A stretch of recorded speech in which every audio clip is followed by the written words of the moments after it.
Hey everybody, this is Brian coming at you, and I wanted to take some minutes to go over this game that I think deserves more attention. I really love this game. It's called Old Ones, Shoggoths R'lyeh, a one-sheet Lovecraftian RPG, and it's literally one sheet. I mean, I have put it in a protective binder, but look at this. Okay, here's side one. Right here, and here's side two. So this entire game fits on two sides of one page. And this is one of those things where I really feel that this game is a minimalist wonder. So I wanted to go through it. Maybe we can pretend that we're at a side table at a gaming convention or just at a cafe somewhere, and we're just interested in games, and I wanted to share with you this game. This game is written by William King. William King is an author who has written over 30 novels, particularly set in the Warhammer universe. He's best known for the Gotrek and Felix series. And so not only is Bill an acclaimed author of many novels, he's also a gamer and has written game material. And then he decided, much to my delight, to write this game. Now this game actually has a forebear, and that is one sheet rules. So it's the same idea. This is a classic fantasy game on two sides of a single sheet of paper. So Bill did this, and it came out wonderfully. And then he decided to go ahead and try another genre. So he came out with Old Ones, Shoggoths R'lyeh, which goes into Lovecraftian horror. So, full disclosure, Bill does credit me down here. This is me, Brian, because when he was putting this together, I got wind of it and I was very excited, and I contacted Bill, and he was very gracious, and we went back and forth a little bit on some ideas. And so when he produced this, he was very kind to give me a little shout out in the credits. But hey, I want to make sure everybody knows that this is a William King production. This game is a William King game.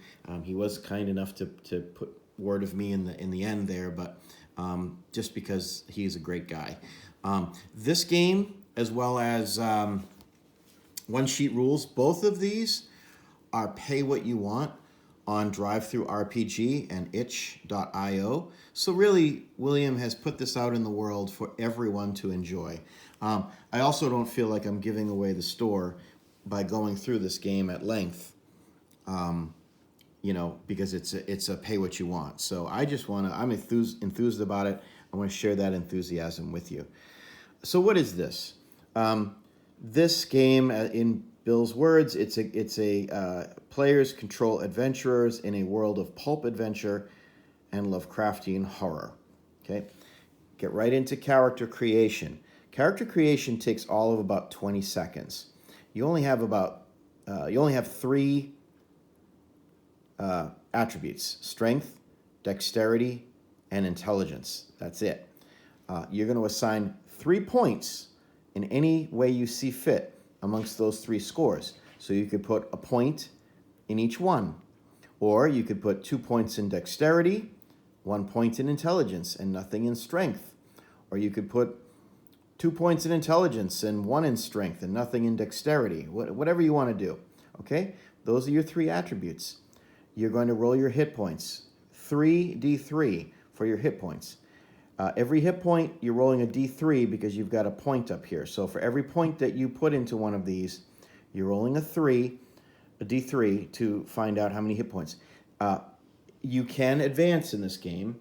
So if you do advance in this game, you can roll. You're going to be putting more points into these 3 attributes and rolling more d3s. But this is a beginning character, so you got 3 points to assign, so therefore you're rolling 3d3 for your hit points. Then you're going to choose a profession. Bill lists doctor, detective, and archaeologist just as samples, but you can pick any profession under the sun that's okay between you and your game master. So if you want to be a safe cracker and it makes sense in that game, be a safe cracker. If you want to be an oceanographer in that game, be an oceanographer. If you want to be a professor of ancient languages, be a professor of ancient languages. If you want to be a tax accountant, be whatever you want to be. You choose that as your profession. And then when you make rolls associated with your profession, you get to roll with advantage. Because this is an old school D20 based game, normally you're rolling a D20 for most tasks, and then you're adding either your strength, your dexterity, or your intelligence to that to get your end result. If something is within your profession, so if you're a doctor trying to diagnose a disease or something, or cause of death perhaps of someone you find, you're going to roll 2 d20s, and then you're going to take the better of the two and you're going to add your score. Typically, if it's something like that, it'd be an intelligence score you're adding. But if you were trying to hit the mark with an arrow, bow and arrow, and you were a professional archer, you would roll 2d20 instead of 1d20. So there you go. So your profession influences your activities. Okay? Inventory slots. This game does take a lot of its DNA, has good bones, and DNA takes a lot of its ancestry from Knave and Cairn. And you see that here. You get the inventory slots, 10 plus your strength score inventory slots. Okay? Then you choose 3 items from a basic list, a weapon, medical kit, torches, rope, etc. Weapons come in 3 classes: light, such as pistols and knives; medium, rifles and swords; and heavy, elephant guns, heavy machine guns, 2-handed axes, and such. They take up 1, 2, and 3 inventory slots respectively. Now, in this game, a light weapon does a d6 worth of damage, a medium weapon does a d8 worth of damage, and a heavy weapon does a d10's worth of damage. Now remember, starting characters only have 3d3 hit points. So when you're getting hit by a weapon, you really are getting hammered hard. This is a human scale game, you know? So there's that. You're not adding your strength score. You're using your strength score to strike with a melee weapon. You're adding your dexterity if you're striking with a ranged weapon. You're not adding them to the damage scores. You're not adding that modifier to the damage with the weapon. The weapon typically does what it does, the dice roll. So there's that. There are very simple and clean and effective rules for auto-fire weapons. So if you've got a submachine gun or a semi-auto pistol, you can fire more than one shot in a round. And they're very quick and clean rules for that. Moving into forbidden books, because this is a Lovecraftian game full of books of eldritch lore and terrible scrolls with terrible secrets. There are forbidden books in this game, and they have spells in them, okay? So Bill lists out just a very few spells right here. They're a lot like Dungeons and Dragons spells, very similar, with sort of spooky sounding Lovecraftian twists on their names. The level of the spell, you have to have an intelligence score that is at least equal to the level of the spell in order to comprehend it and be able to cast it. So if you have a 1 intelligence that you've started with, and you find Restless Slumber, it's a level 1 spell, you can understand and cast that one, assuming it's in a language your character knows. However, if you find the spell Loathsome Vortex, that's a 3rd level spell, you're going to have to add some points to your intelligence before you can tackle that spell. But that's not all that you can do with spells. You can learn secrets about monsters and cults and old lore like in a Lovecraftian story. So what you do is, if you want to learn about, say it's a book about night gaunts, okay? What you do, you would take the book and you say, I want to learn about the secrets of night gaunts that might be in this book. Every entity, every Lovecraftian monster and NPC in this game has a hit die or a level. So let's say that night gaunts are 3 hit die creatures, and this is a book about night gaunts. What you do is you need to roll a 13 or better on your d20 plus your intelligence score. You're going to roll a 13 or better because it's a book about night gaunts. Night gaunts are a 3 hit die monster. 10 plus the hit die of the entity, and that book gives up its secrets about that monster. Okay? You can also summon monsters out of forbidden books. So let's say you wanted to summon a 4 hit die creature. Okay? You would roll your d20 roll. You're going to roll your hit die of the monster plus 10. Okay? So that's how that works. When the monster shows up, if the monster shows up, it shows up not under your control. So how that works is you roll same way, 10 plus the hit die of the monster, but with disadvantage because these are alien beings, and it's a dangerous business to try to summon and control monsters.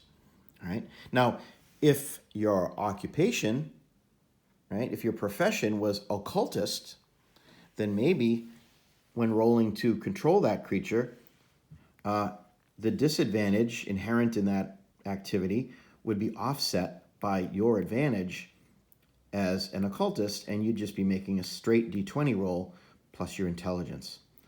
Okay, prices. We're not going into, there's not any long laundry list of prices and money in this game. Essentially, if you want something, the game is typically set in the 1920s and 1930s. So Bill says take a modern price for something, divide it by 10 to get its equivalent price in the 20s and 30s. That's about it. So get your items from wherever, figure out what they would cost in today's world, and then divide it by 10 for a kind of a pulp era price tag. And there's nothing saying that you couldn't set this game in the far future or the ancient past, medieval times, Roman times, whatever you want to do. There's nothing mechanically that would change that up. Okay, doing stuff. Here's the section on actually doing rules and things or making things happen. Okay, it starts off with a bit of combat. Typically, if you're trying to face off against a monster or an opponent in a combat situation, you're going to roll to do something. You're going to roll a d20 as the player. Your player character, you're going to roll, if it's a physical attack, you're going to use your strength. If it's a ranged attack, you're going to use your dexterity. If it's an intellectual contest, let's say you're in a riddling contest against a monster, it's going to be your intelligence plus a d20 against the 10 plus the hit die of the monster. Okay? If there is no monster, let's say you're trying to bust through a stuck door, the default difficulty is 12, and then you would roll your d20, and you would add your relevant stat to best that number. Now, the game master, is well within rights, can toggle that number up or down. So if it's a heavy door that you're trying to break through, and it's thick and waterlogged, maybe it's not a 12, maybe it's a 15 difficulty number. Or maybe it's a 12 and you roll your strength with disadvantage. Or maybe it's a 15 and you roll your strength with disadvantage. So there's a lot of ways that you can toggle the difficulty numbers. So it's not just a combat game. There's all kinds of tasks that you can take on with your intelligence and your dexterity and your strength. And it's not just always fighting an NPC or a monster. Many times you might be searching for clues. And if there's a bloody knife somewhere to be found, you might say, well, okay, roll your intelligence and, beat a difficulty number. And then if it's, let's say one of the characters is a police detective, they might roll with advantage because they know better where to look for certain things. So it's very, very slick that way. Very integrated, very, very solid. You use your intelligence to both cast spells and defend against them. All right? Here's the stuff about damage. Improvised weapons do a d4 of damage. So if you pick up a lamp or you swing a table leg at somebody, it's going to do a d4. Monsters do 1 plus the hit die of that monster in damage. So if your character is struck by a 3-hit die ghoul or something, or a 3-hit die deep one, that's going to cost them 4 hit points. They're going to take 4 hit points in damage. If it's an 8-hit die creature slinging some horrible spell at you, might be it's going to be 9 hit points of damage, right? Only players are rolling in this game. Everything can be done. I mean, the game master can roll damage on certain things if they want, but most of the time, or all of the time really, it's the players. Because if the player is rolling to defend, they're rolling their d20 and adding their attribute to beat the hit die of the creature in the attack. Or if they're defending, it's the same thing. They're rolling their intelligence or their dexterity to avoid the attack of the monster or whatever is happening to them. So monsters get a hit die of D8. So each hit die of a monster grants them 4 hit points on average, or D8 if the referee prefers to roll them up. Now, fear. This is important here. I'm just going to grab a little drink so I can keep going here. Fear. A lot of Lovecraftian role-playing games go into insanity. This game does not go in for insanity and mental illness effects. Instead, when your characters bumble into an eldritch horror, those monsters are causing fear. So again, unified mechanic here. When your characters come up against a new kind of monster, they need to make an intelligence save by rolling the d20 against 10 plus the monster's hit die. So if our group runs up against a 7 hit die new monster, the characters are going to have to make a difficulty 17 intelligence save, because it's the hit die of the monster plus 10. Okay, now if they succeed in that roll, they meet or beat that number, the character is not afraid of that monster and can run their character with whatever action that they see fit. I mean, they might be afraid, but they're not so overcome with fear that they're out of their minds. They can run, the player can run the character however they want. However, if the player character fails that fear roll, then one of two things might happen. On an even numbered fail result, the character must flee the monster if possible and can only roll defense and saves against the monster with disadvantage. You know, this replicates that the character is so afraid, they're fleeing the scene, they're tripping over things, they're bumping into things, they're out of their mind with fear, they're not making a tactical retreat. This is an all-out rout, run away, you know, and bumping into everything in the process.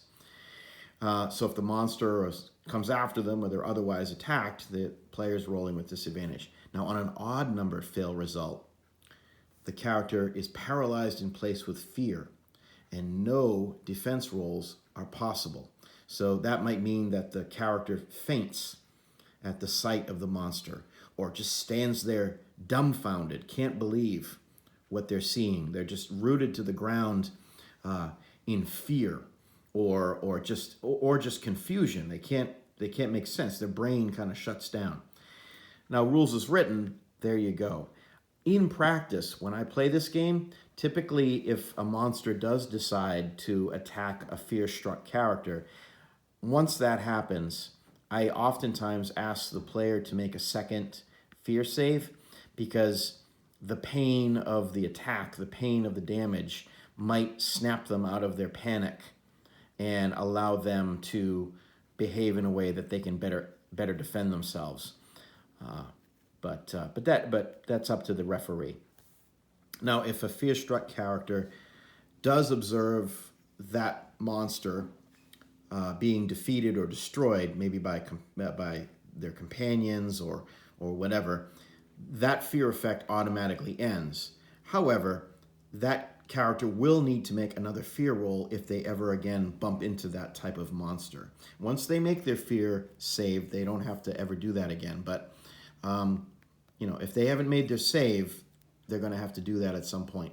There's also morale. so that if your player characters are laying waste to different monsters with machine guns and machetes, and they're really putting the bricks to the monsters, there's a very simple mechanic here for if the monsters decide to run away or not.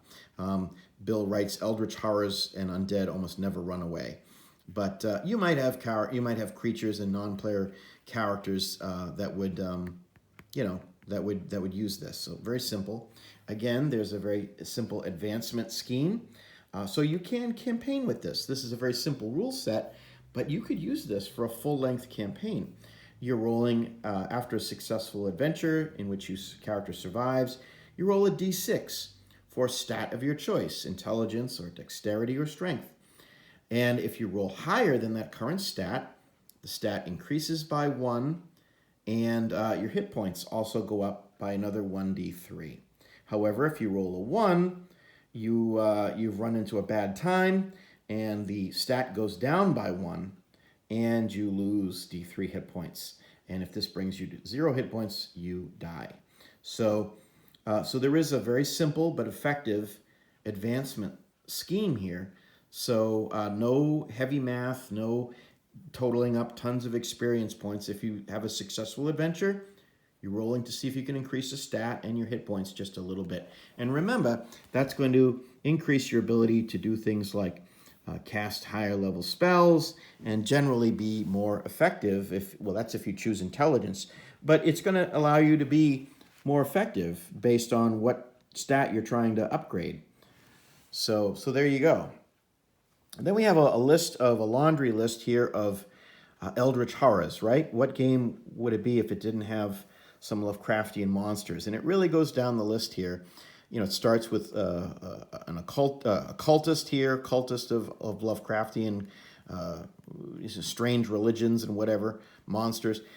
Strange hybrid, somebody who's been affected by strange Cthulhu mythos forces and has been warped in some way. Slithering things, Migo, Bayakis, Chthonians. Over here we've got Dark Young and colors out of space. Flying polyps, Shoggoths. So there's this list of monsters, and they each have a hit die, and it starts off with like a one hit die cultist, and goes all the way to flying polyps and Shoggoths, which can be all the way up to hit die 10, which makes them very formidable opponents. You also can put this hard to kill tag on any monster, which means that when you roll your damage against them, if the damage total is between 1 and 5, you do only 1 point of damage against that monster. If the total damage is 6 or better, you're only doing 2 points of damage. Magical weapons and spells inflict damage as normal. But if you put that tag on a monster, oh boy, that's going to make that monster something really out of nightmare. And you can see like the Shoggoth has that hard to kill tag right there. And so does the Dark Young has that hard to kill tag, whereas something like a cultist would not have that, or a Amigo doesn't have that. Although you could put it in if you wanted. You wanted to have Amigo with that quality, why not?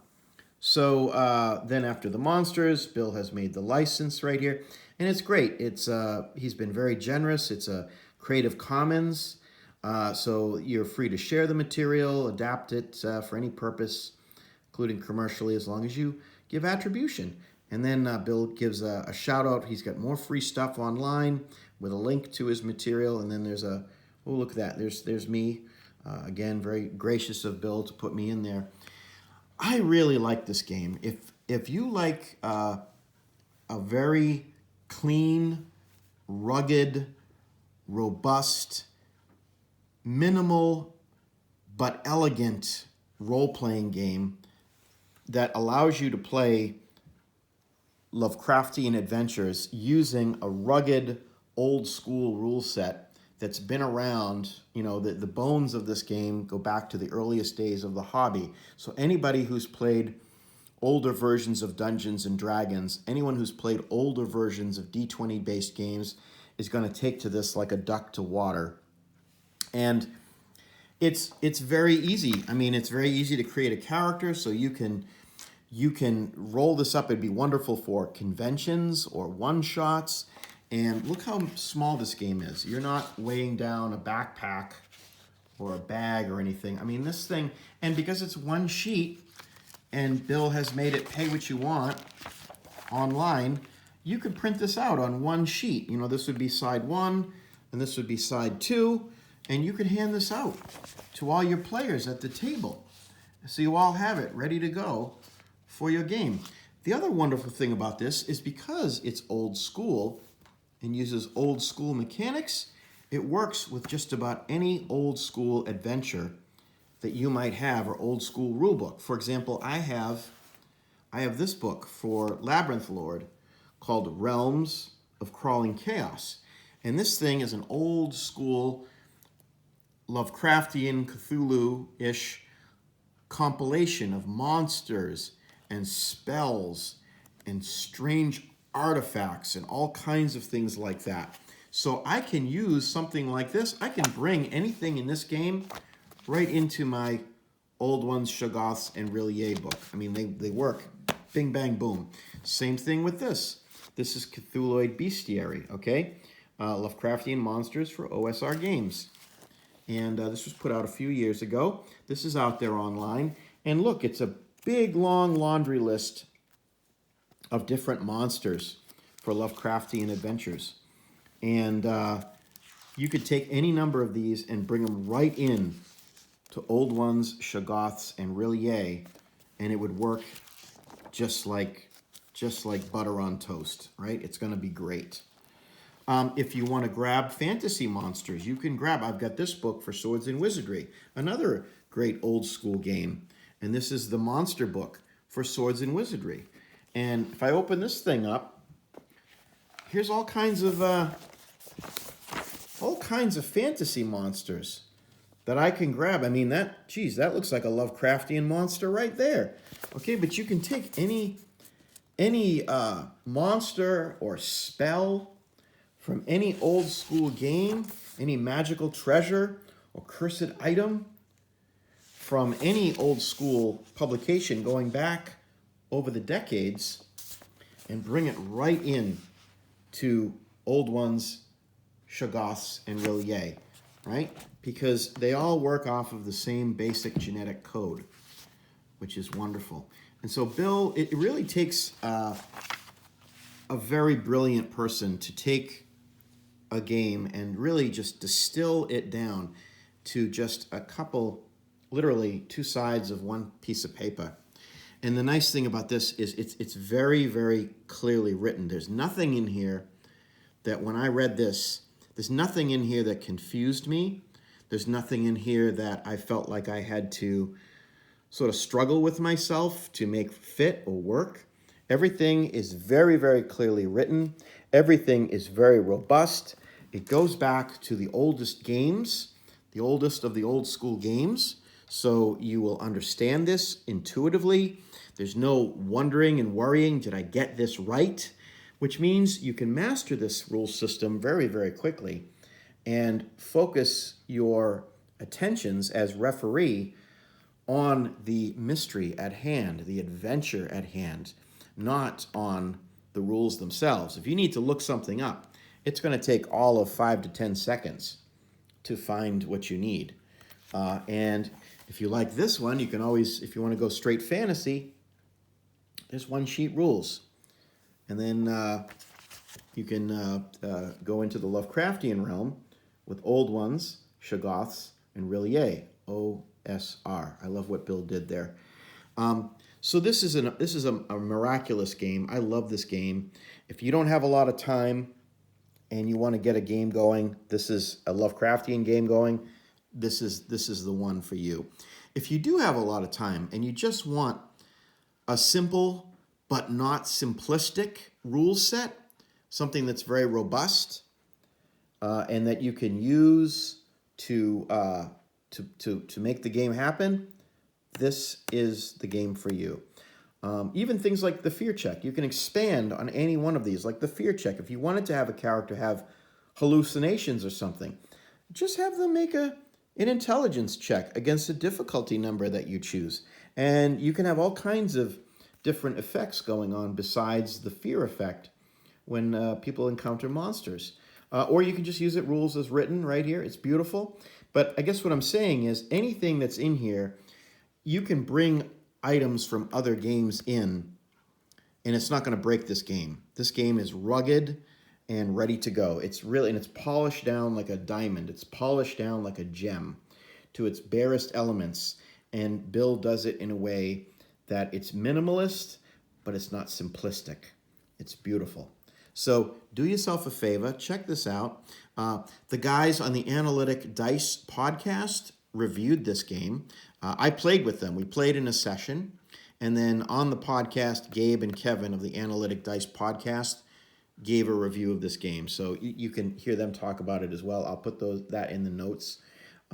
But I hope you've enjoyed this. This has been a very amateur amateur production looking at a fine game called Old Ones, Shoggoths R'lyeh, a one-sheet Lovecraftian RPG authored by Mr. William King.